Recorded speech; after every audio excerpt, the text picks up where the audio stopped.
Cuando tratamos acerca de cómo la religión informa la moral y la ética, en el video anterior, en el corto anterior, eh, profundizamos un poco acerca de cómo, desde el punto de vista de la filosofía de la religión, el pensamiento humano, de alguna manera, informa o personaliza la figura de la divinidad. Digamos, necesita que la divinidad tenga rasgos similares, por de pronto, en un principio, y lo más importante, lo nuclear, el espíritu, ¿cierto? Para poder efectivamente poder comunicarse entre los hombres con la divinidad, ya sea para pedir o para agradecer, ¿verdad? Entonces, eso es como lo fundamental respecto de, desde el punto de vista de la filosofía de la religión, cómo el pensamiento informa la divinidad de caracteres que son propios de la humanidad para de esa manera poder entenderse la humanidad con la divinidad. De lo contrario, siendo dos naturalezas distintas, no habría cómo comunicar una con la otra, ¿de acuerdo? Entonces eso es muy fundamental. Y por otro lado, decir que en este caso la normativa, los mandatos, las leyes llegan, ¿cierto?, desde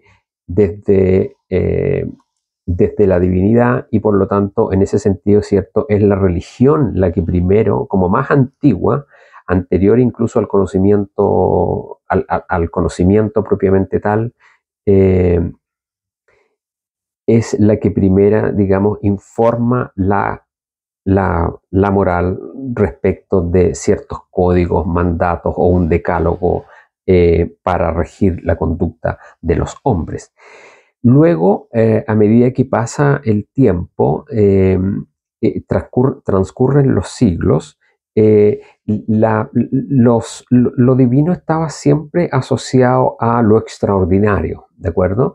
Si uno mira y piensa en las tribus, en los pueblos antiguos, y en los pueblos salvajes, siempre, digamos, esta asociación con el cielo, con los truenos, con los relámpagos y con los fenómenos, digamos, extraordinarios, era lo que de alguna manera se entendió como manifestaciones de la voluntad. Pero con el pasar de los siglos, y a propósito, por ejemplo, en el caso europeo, de las obras de Hesiodo y de Homero, los dioses cada vez comienzan a participar más de las actividades rutinarias de las personas. Y eso entonces produce un cambio, un foco en el mundo antiguo que, transforma a los dioses ya no digamos, testigos digamos, agentes que se manifiestan a través de lo extraordinario que sucede en el mundo, sino que más bien de la cotidianidad. ¿De acuerdo? Empiezan a aparecer cada vez con rasgos más similares a los hombres y participan, digamos, como aparece, ¿cierto?, en las obras de Hesiodo y de Homero, constantemente en el quehacer de los hombres. ¿De acuerdo? Y ese es un cambio que va, digamos, que hace retroceder la influencia que tenía la religión sobre la moral. Es visto desde el punto de vista de la filosofía de la religión como un retroceso para la religión, ¿ya? Y en este cambio, en este proceso, ocurre también que empieza a desarrollarse, antes de que aparezca, digamos, todo el pensamiento socrático y se empiece a hacer una reflexión directa acerca de la ética, y de los problemas relacionados con la ética y la política. Antes de que ocurra esto, existen una serie de pensadores importantes para el mundo occidental, y para la historia del conocimiento, que son los llamados, filósofos presocráticos. Y dentro de estos filósofos presocráticos hay varias escuelas. Está la escuela de Elea, donde están, digamos, pensadores, que tienen, digamos, que se focalizan y se concentran. Esta escuela se da en el sur de Italia y se concentra, digamos, en digamos, en el estudio del ser y de la realidad entendido como todo lo que existe, ¿ya? Es la famosa escuela de Elea, y de ahí Aristóteles saca los principios de identidad, de no contradicción, que le sirven luego para estructurar su lógica, ¿no? La lógica aristotélica.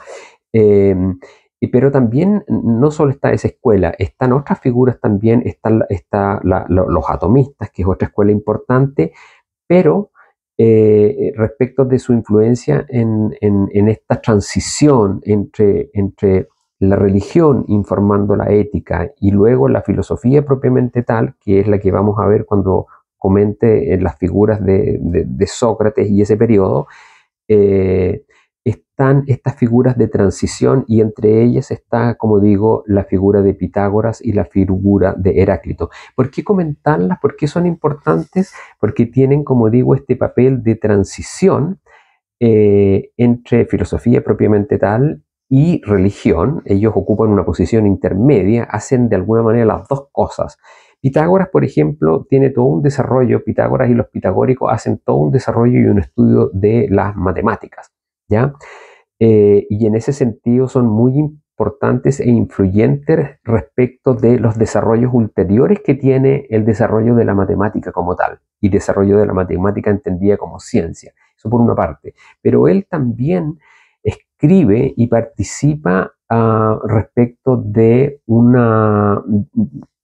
participa, digamos, en el sentido de haber impartido enseñanzas que son esencialmente morales, ¿ya? Y ahí es donde, por ejemplo, Jámblico, que es un escritor del siglo IV después de Cristo, nos refiere los 4 discursos de Crotona, por ejemplo. Y esos 4 discursos de Crotona son cada uno de ellos dirigido a un grupo específico dentro de la ciudad. Así entonces, por ejemplo, el grupo, digamos, uno de los grupos de ellos es el grupo de los jóvenes, a los cuales se les hace un llamamiento, una exhortación a respetar y venerar a los mayores, a la gente más antigua, porque en los dichos, digamos, o en términos de Pitágoras, el universo entero siempre reconoce o venera aquello que precede de lo que en el tiempo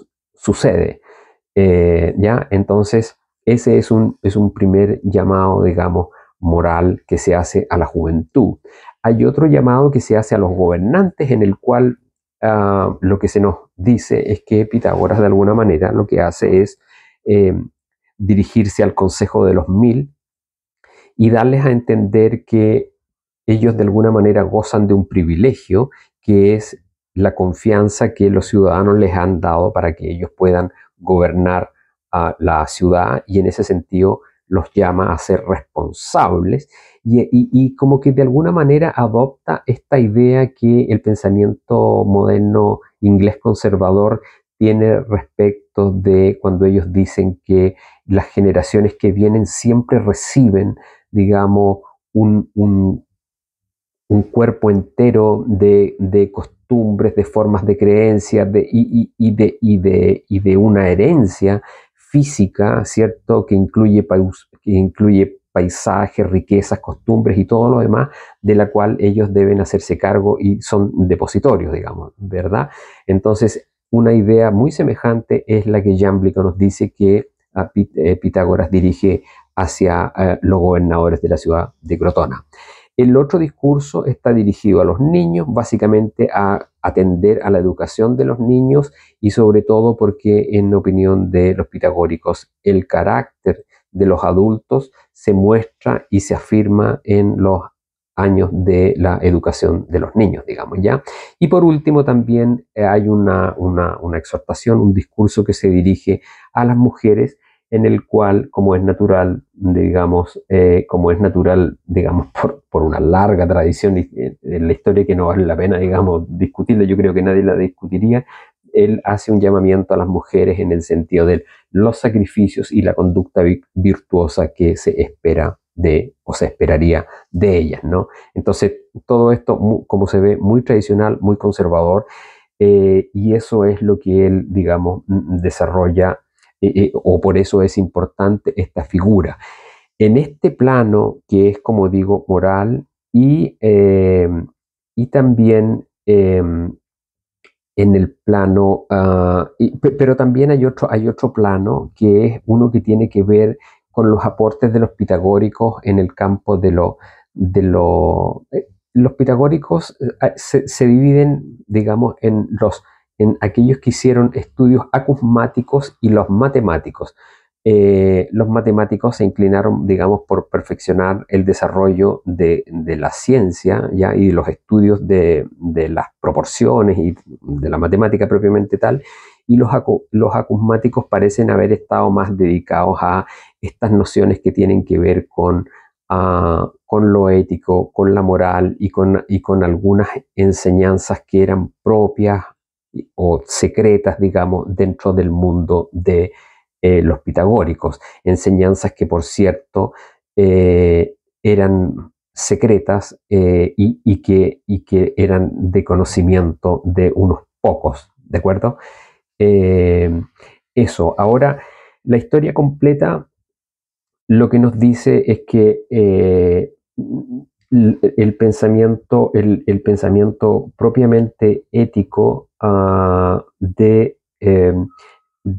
los pitagóricos, en el fondo lo que hay ahí es un modo de vida y de preceptos que en Atenas ya en los tiempos en que vivía Platón, digamos, implicaban participar de actos religiosos o rituales, según consta, digamos, en la República de Platón, digamos, donde estos hechos son referidos a través de Isócrates, ¿ya?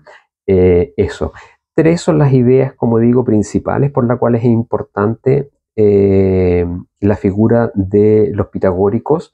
Es primero en su doctrina de la transmigración de las almas. Lo segundo que parece interesante es que esta idea de que el alma conserve la memoria, ¿ya? Y la tercera es que la noción de lo uno, que tiene la noción de lo uno como un todo, que contiene tres propiedades, que es las propiedades de lo limitado, ilimitado y la armonía. Estas famosas ideas vienen esta escuela, de la escuela pitagórica, digamos, de los pitagóricos.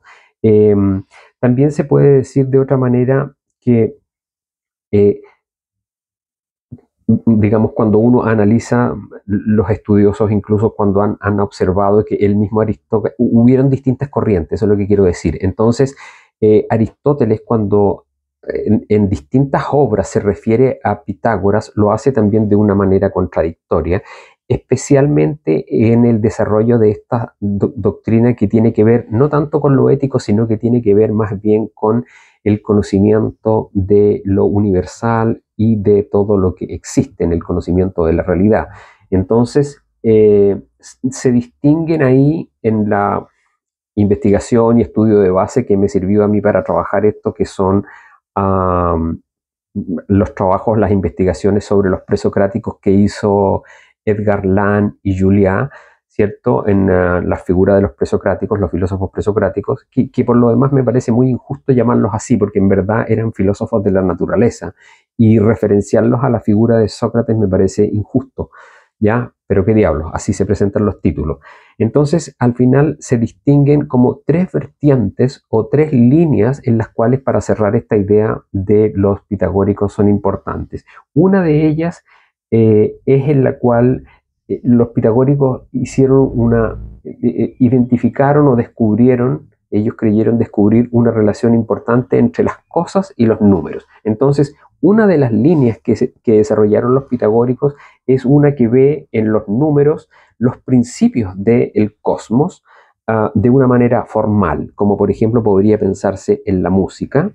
Otros ven en los números de un modo material, con los elementos, ¿cierto? De lo par y lo impar, lo limitado y lo infinito o ilimitado.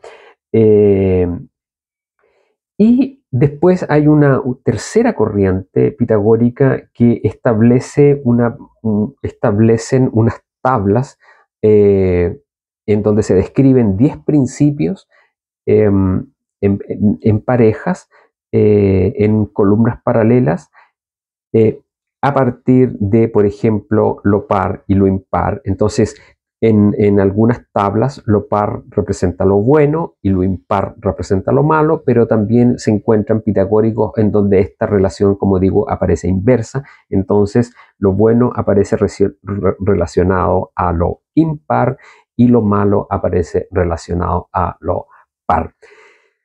Lo importante, como digo, son, para el punto de lo que estamos tratando, es que hay en estos filósofos intermedios una suerte de combinación de ciencia, estudio de las ciencias y de los números, ya combinado con su papel, digamos, en la religión, y esto es algo por lo cual se considera que son figuras de alguna manera de transición.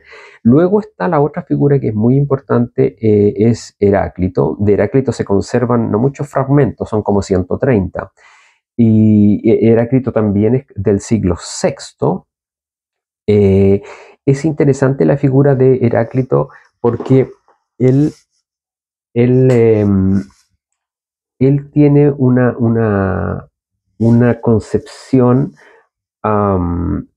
digamos que Heráclito en la antigüedad fue conocido como el oscuro. Entonces no podemos, él escribe en una manera sentenciosa y aforística, ¿ya?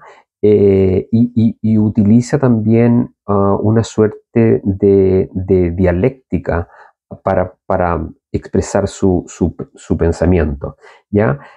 Como decía, de los 130 fragmentos que se conservan en la investigación de Diels y Krantz, alrededor de 44 son de comentarios o citas que se hacen de pensadores cristianos, ya que los citan y en la cual ellos han entrado, estos pensadores cristianos, ya estamos hablando del siglo II, el siglo III después de Cristo, ellos están en una disputa contra los paganos que han desarrollado también sus propias teorías, y entonces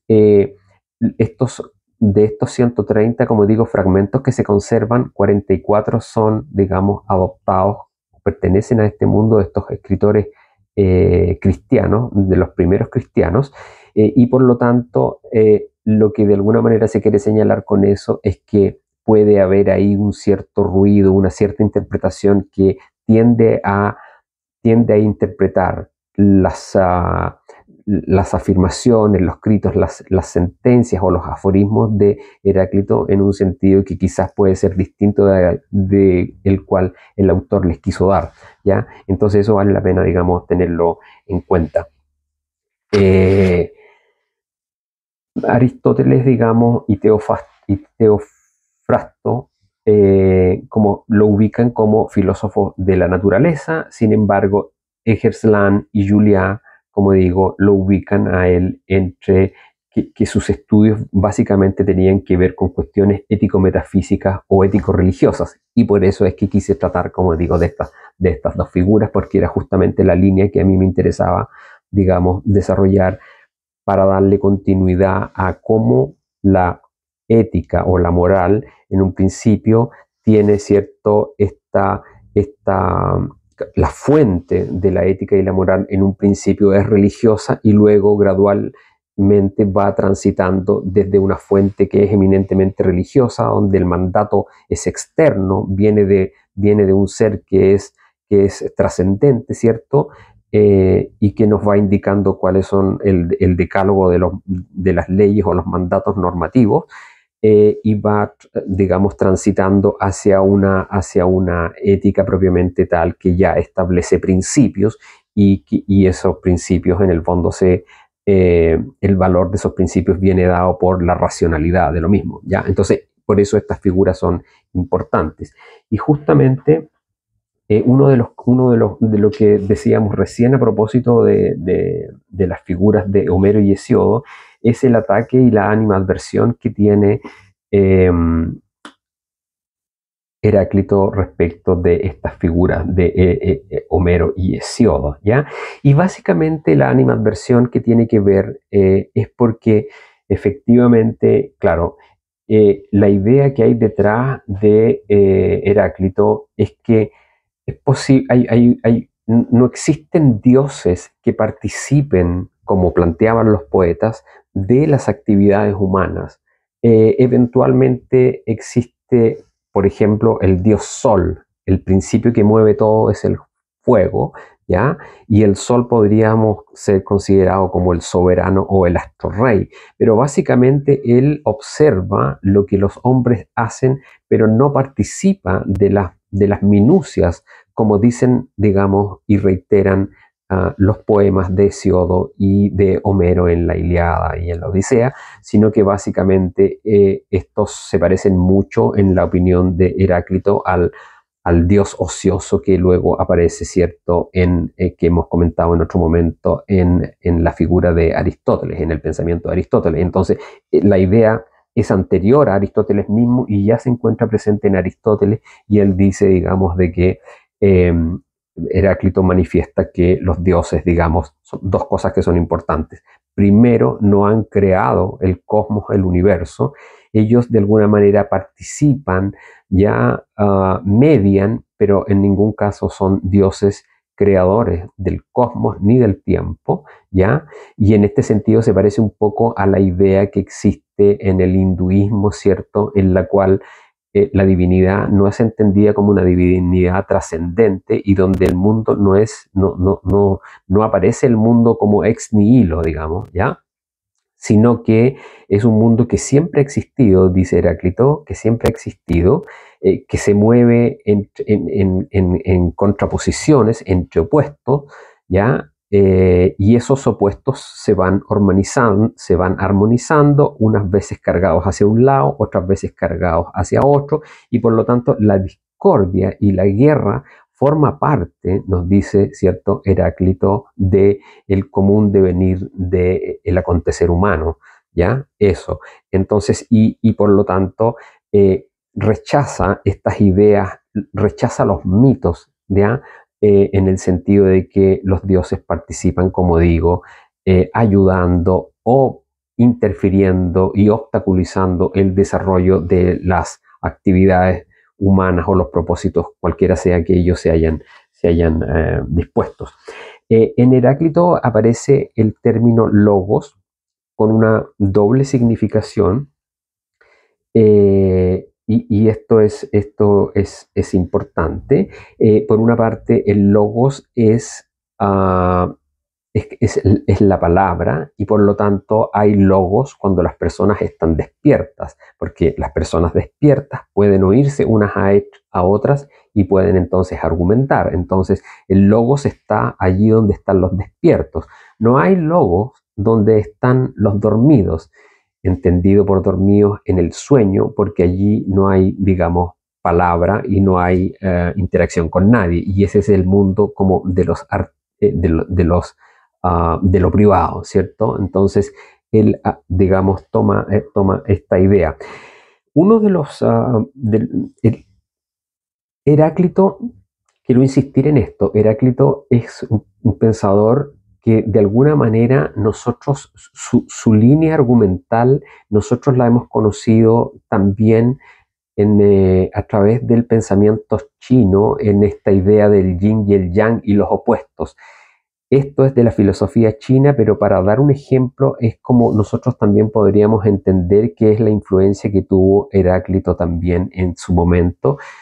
Bueno, hasta el día de hoy, uno de los seguidores de Heráclito más importante y que en Chile se lee mucho es Heidegger, y Arendt fue pareja de Heidegger, y ella también trata, digamos, recoge esta misma idea. Entonces se puede decir que ellos son, digamos, bastante heraclitianos, si es que se me puede permitir el término. También decir que Heidegger, eso sí, distingue en Heráclito un conocimiento, una suerte de gnosticismo que hay en las fórmulas de la dialéctica heraclitiana, que él la distingue de lo que puede ser el estudio propiamente filológico, ¿ya?, de los fragmentos de Heráclito, ¿ya?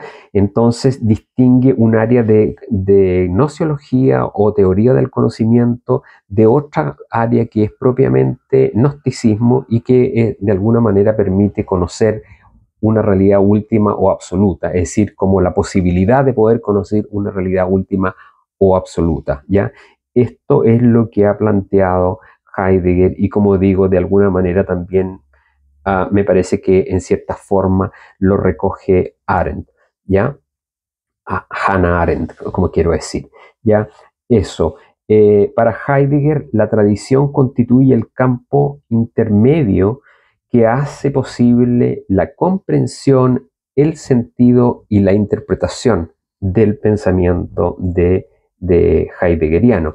Y por eso en la tradición católica es tan importante y se insiste tanto con las obras de Heidegger y de Arendt, y en las universidades se enseña y se insiste, y hay también esta fijación con la idea del logos, con la palabra, con el discurso, en un sentido que es lo propio y lo característico de los hombres. Entonces, los demás, los hacedores, como yo decía en un momento, la gente que hacía espadas y que trabajaba, que eso también aparece en una investigación interesante que he desarrollado en otro lado, que tiene que ver con por qué la antigüedad no desarrolló la industria, y tiene que ver también con que los hacedores, por ejemplo, la gente que trabajaba con metales, haciendo espadas u otros utensilios de metales, por el hecho de exponerse a los vapores y a los humos que están presentes cuando se trabaja con metales, que son todos hoy día, sabemos, tóxicos y peligrosos, hacían que estas personas no tuvieran un aspecto y una apariencia que para aquellos que discutían en el foro, ¿verdad?, fuera deseable. Entonces, la antigüedad rechazó a los hacedores los hacedores de las cosas, ¿cierto? Y privilegió como digo, a aquellos que se juntaban en el foro a discutir y a argumentar acerca del bien de lo común o de la ciudad, ¿ya? Eso. Eh, Déjenme ver. Aquí nos dice, por ejemplo, Ferrater Mora, ¿cierto? Nos dice que, por ejemplo, los gnósticos elaboraron especialmente después del siglo II grandes sistemas teológicos filosóficos mezclando especulaciones platónicas con doctrinas cristianas y tradiciones judías y orientales. Esto aparece también, esto mismo con un poco más de detalle, aparece también en la obra del filósofo alemán eh, de finales del siglo XIX. Eh, bueno, da lo mismo. En este momento se me fue el nombre, pero también he escrito sobre él y lo he usado, digamos, para mostrar cómo efectivamente en los primeros siglos del cristianismo se produce una lucha muy enconada entre las distintas escuelas del cristianismo propiamente tal, las influencias judaicas, las influencias orientales y los gnósticos. Y hay ahí sendas argumentaciones, y entonces se toman, como digo, los fragmentos y las obras que habían heredado de la antigüedad, que todavía se habían conversado, para efectivamente cada uno darle desde ahora, desde su óptica, una interpretación que es un poco la que nosotros conocemos ahora. Entonces es algo que siempre como que de alguna manera los traductores nos dicen que debemos tener en consideración. El término logos propiamente tal tiene un doble sentido. Así, por ejemplo, en un fragmento de Sexto Empírico dice que aunque esta razón exista siempre, los hombres son incapaces de comprenderla antes de oírla, pese a que todo sucede según esta razón. Entonces, según Eggersla y Julia, lo que hace Heráclito es imponerse como una misión de descubrir las palabras y acciones distinguiendo sus distintas naturalezas. Eso por un lado, ¿ya? Pero también el logos es el fundamento o la razón por el cual las cosas suceden. Entonces, el logos, como digo, tiene en el mundo, en este mundo antiguo, esta polivalencia, ¿cierto? No es un término que signifique una sola cosa. Y también, por último, para decir, como lo comentaba hace un momento, hay una diferencia que se hace entre los despiertos, que es algo que hace referencia a Heráclito y que dice que son aquellos que comprenden el logos y obran como él. Esos son los despiertos. Esos están despiertos, dice, y son conscientes, si es que se puede usar el término, ¿verdad? Los despiertos atienden a lo que es común, en tanto que los dormidos tienen un mundo particular. De nuevo, si aquí uno lee esto, uno se va a dar cuenta que Hannah Arendt insiste en esto cuando ella trata, por ejemplo, de las diferencias de el escenario, digamos, o el foro, que es donde actúa, digamos, el hombre político, respecto del mercado, que es donde, por ejemplo, actúa el hombre productor, el homo faber, el homo laborans, ¿cierto? Como un escenario distinto de el que le sirve y que es propio del hombre que expresa y que se expresa a través de el logos. Y por último está también esta idea que habría que ver, digamos, hasta qué punto fue o ha sido tergiversada digamos, por el pensamiento cristiano, en la cual hay como una cierta alusión a la fe, ¿cierto? De Heráclito, en uno de los fragmentos dice: si no esperáis, no hallaréis, lo inesperado dado lo inhallable y difícil de acceder que es. Si no esperáis, no hallaréis lo inesperado, ¿ya? Eso es. Entonces, de alguna manera es como una invitación también a tener fe, pero puede que esto ya esté, como digo, tergiversado por los pensadores cristianos, ¿ya? En verdad es una figura, Heráclito es una figura muy interesante, pero claro, hay que no perder de vista que el hecho de que por algo se le llamó el oscuro, digamos, ya sus escritos se prestan para distinto tipo de interpretaciones y por eso, como digo, algunos ven en él una suerte de gnosticismo, ¿ya? Y aquí, digamos, yo no me quise, hay algunas, digamos, observaciones que hacen, que hay un libro interesante que tiene de Heidegger con Fink, ¿ya? Heráclito se llama propiamente tal, y ahí hay algunas observaciones, pero me parece que el mundo posterior a las figuras de Pitágoras y Heráclito, de los pitagóricos y Heráclito, toma de aquí una serie de estos dos maestros, digamos, una serie de conceptos y de ideas de ellos dos y las remodelan, las acomoda de acuerdo a sus propios desarrollos, a su propio pensamiento, pero como digo, muestra esto que hay en ambos, digamos, lo importante de la figura de Heráclito, en mi opinión, es que tiene esta idea del logos importante, entendido como fundamento, de dar razón de las cosas por qué son como son, por una parte, que es muy importante para efectos del desarrollo de la ciencia, y por otro lado, esta idea también que para la gente que participa de la política es muy importante y que tiene que ver con la palabra, la persuasión y si en verdad qué es lo que las palabras están significando o no, digamos. Todo esto fue anterior al surgimiento de los ya polémicos sofistas y los socráticos, digamos, ¿ya? Entonces, esto es importante porque ellos de alguna manera, y esto es importante también en el mundo del conocimiento y de las ciencias, nadie parte de cero, todo el mundo toma algo que alguien de alguna manera investigó, desarrolló y luego lo toma, reconoce algunas cosas, modifica, cambia otro y así ha sido a lo largo de toda la historia, ¿de acuerdo? Entonces por eso me parecía importante tratar sobre estas dos figuras. Ahora sí, terminado esto, en la próxima lección espero tratar sobre la figura de Sócrates y entendiendo ahí, digamos, la polémica, que también espero que poder desarrollar algunas ideas elementales, pero cómo en el fondo, cuán democrático era o si era democrático o no Sócrates, las figuras de Platón y cómo en el fondo la filosofía propiamente moral comienza, digamos, a tomar por una parte, a afirmarse en los principios racionales, en la racionalidad, pero por el otro lado, Sócrates, digamos, es el primero que empieza a, digamos, a colocar en la mente de los demás el que existen principios que son absolutos, y que por supuesto eso era contrario al pensamiento y a las ideas que sostenían hasta la fecha el propio Pericles, y que regía toda la cultura y la historia de la Atenas que nosotros, digamos, conocemos a través de distintos libros y autores que nos han llegado. Pero eso es otra lección que la voy a hacer una vez que prepare algo para poder comentarlo con ustedes acá. Eso, hasta aquí termino.